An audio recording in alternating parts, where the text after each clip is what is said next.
Often clients will come to see me about OCD. My PhD was in OCD and related disorders like hoarding.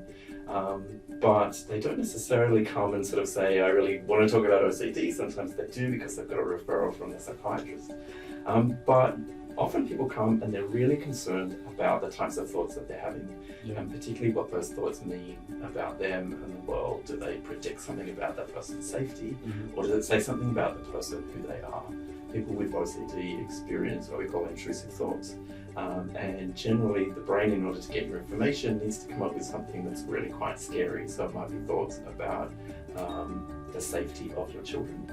There might be thoughts about harming another person when you know deep down you would never do that. All of those kinds of things. And when I say thoughts, they can be in words, they can be images, or they can be urges. So people will come in and be very sort of concerned about having those in the first place and what they mean.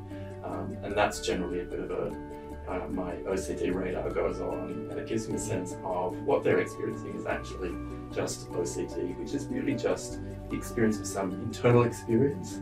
We decide that we don't want it, that it's distasteful, it's unwanted, and it says something terrible about us, and we try and get rid of it. Unfortunately, the way we try and solve those problems in the real world, if, for example, I wanted to get rid of this artwork, and we just take it and get rid of it, we can't do that with thoughts. So people tend to get into a struggle, and the bigger the struggle they get into, the more upsetting it is. So when people come with those experiences that later on they are OCD, what do you help them to achieve initially? Initially, I think it comes back to that understanding about how the mind works. When we look at the research, and there's a lot of research around intrusive thoughts, when we ask people just out in the general population what happens in their head, a lot of people are really surprised to actually show people some of the most popular and most cited research and get them to read through the thoughts that people have listed.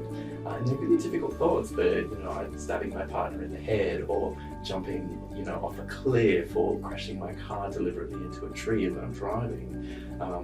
I think people don't realize that these are normal parts of the human cognitive experience. We all have intrusive thoughts. It's a normal part of it, and it doesn't say anything about who we are as a person, and it doesn't predict anything about our safety in our environment.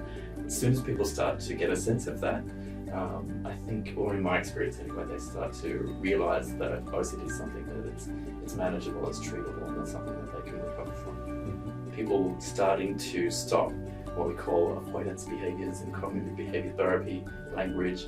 It's just the behaviours we engage in to keep ourselves safe. But if there's nothing to keep ourselves safe from, sometimes that means we give up things that are really meaningful and important to us, like relationships, like jobs, like things that we really, really, really want but don't think we're necessarily deserving of. When people actually start stepping back from that, start realizing that OCD doesn't control their life, they do. Start engaging in those relationships, maybe going back to a career that they didn't think was for them, being able to reconnect with someone who they felt that they couldn't connect with, particularly parental relationships. When parents have become particularly concerned they're going to harm their child, learning that they're actually not a danger to their child when they're going to enrich their child's life, and that connection and growth in meaningful areas. That's definitely one of my favourite parts of being a therapist when we see that.